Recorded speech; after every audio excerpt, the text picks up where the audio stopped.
Principal quantum number is denoted by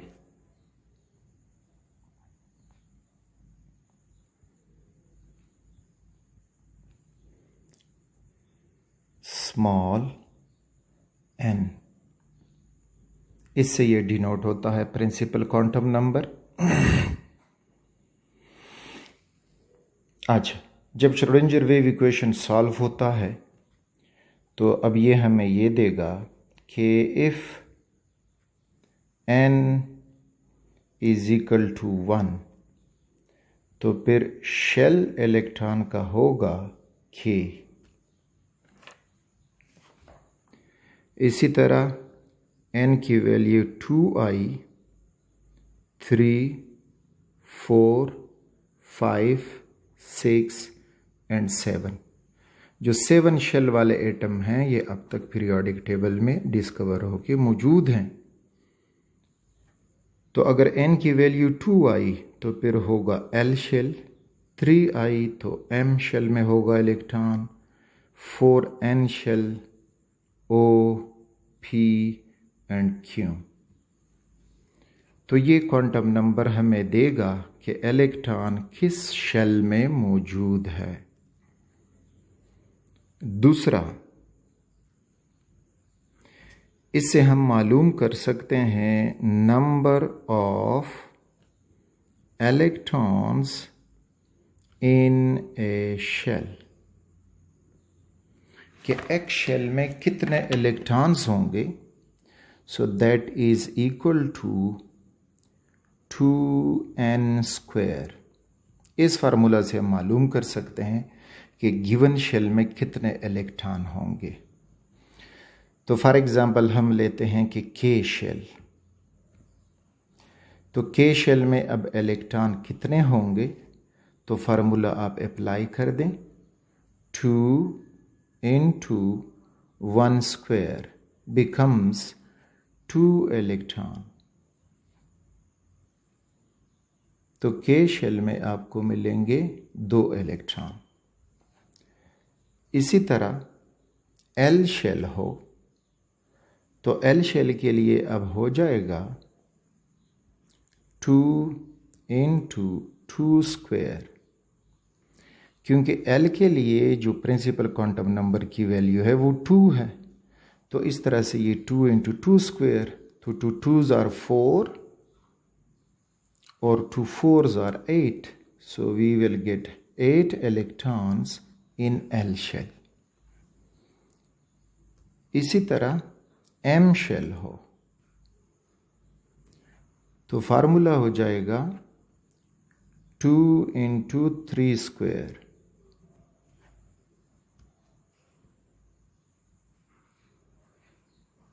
तो 3 3s are 9 and 2 9s are 18।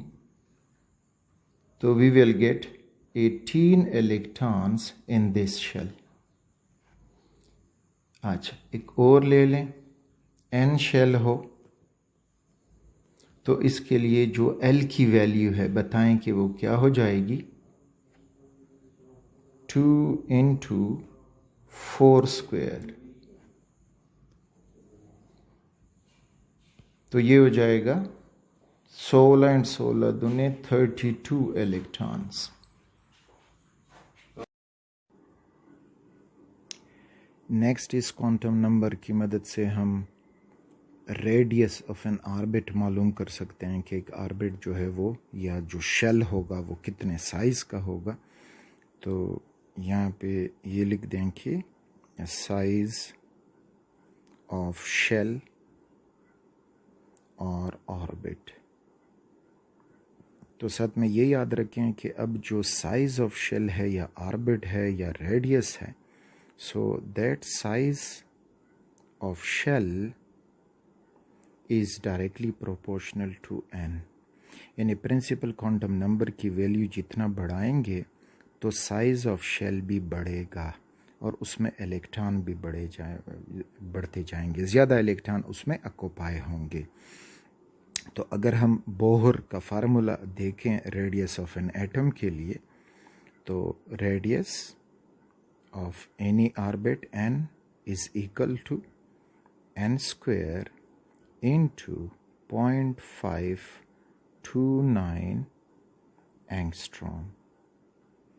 तो ये वो रेडियस, तो इसमें जो ये n है, this n is the principal quantum number जो हमें बताएगा कि कौन से ऑर्बिट का हम रेडियस मालूम करना चाहते हैं। नेक्स्ट जो प्रॉपर्टी प्रिंसिपल क्वांटम नंबर हमें देगा अबाउट इलेक्ट्रॉन, तो वो है energy of shell, energy of a shell या orbit, that is directly proportional to n। जितना n बढ़ेगा तो उस शेल की एनर्जी भी ज़्यादा होती जाएगी। तो हम again radius energy of electron के लिए जो हम डिराइव कर चुके थे, तो वही आप यहाँ इस्तेमाल कर सकते हैं।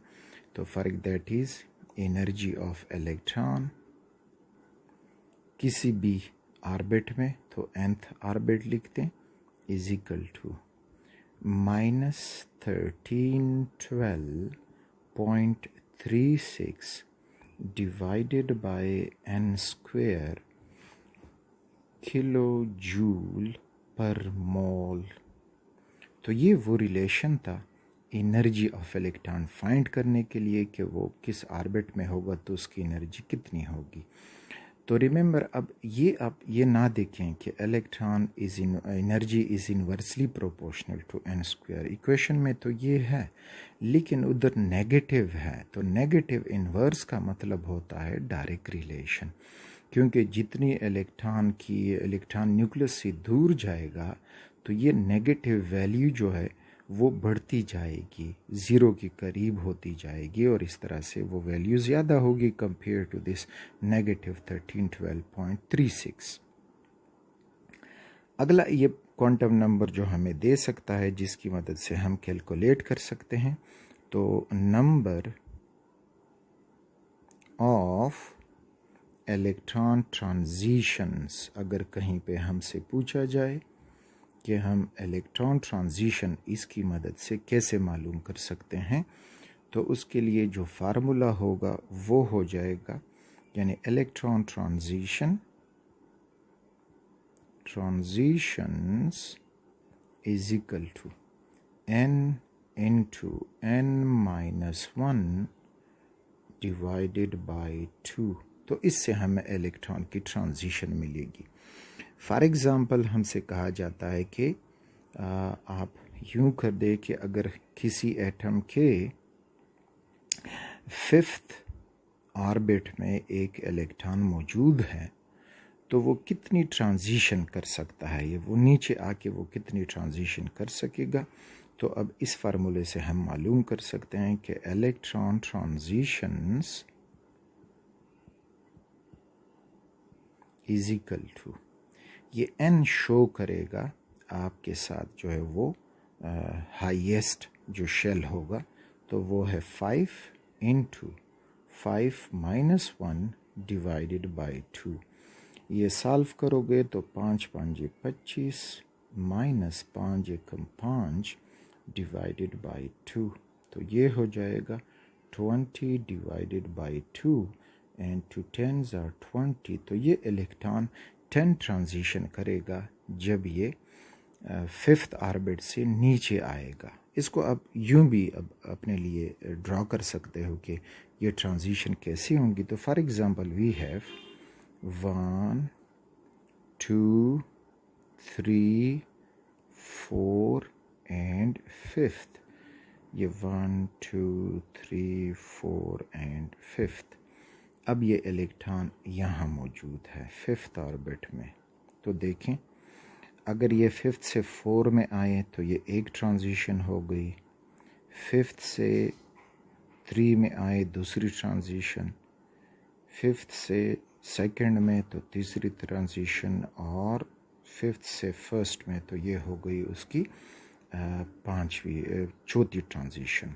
अब फिर 4th में आप पहुंचा है तो वो 4th से 3rd में आ सकता है, 4th से 2nd में आ सकता है, 4th से 1st में आ सकता है, तो ये और ट्रांजिशन हो गई। फिर अगर वो थर्ड में पहुंचा है तो अब थर्ड से वो सेकंड में आ सकता है, थर्ड से वो फर्स्ट में आ सकता है, और इसी तरह से जब वो सेकंड में पहुंचा है तो वो सेकंड से अब ये डायरेक्ट फर्स्ट में आ सकता है। तो अगर आप ये काउंट करोगे so you will get A total of 10 transition, 1 2 3 4 5 6 7 8 9 10।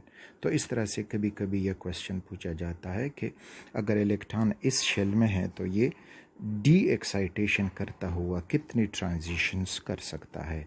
तो ये फार्मूला आप यूज़ कर सकते हो कि वो कितनी ट्रांजिशन करेगा।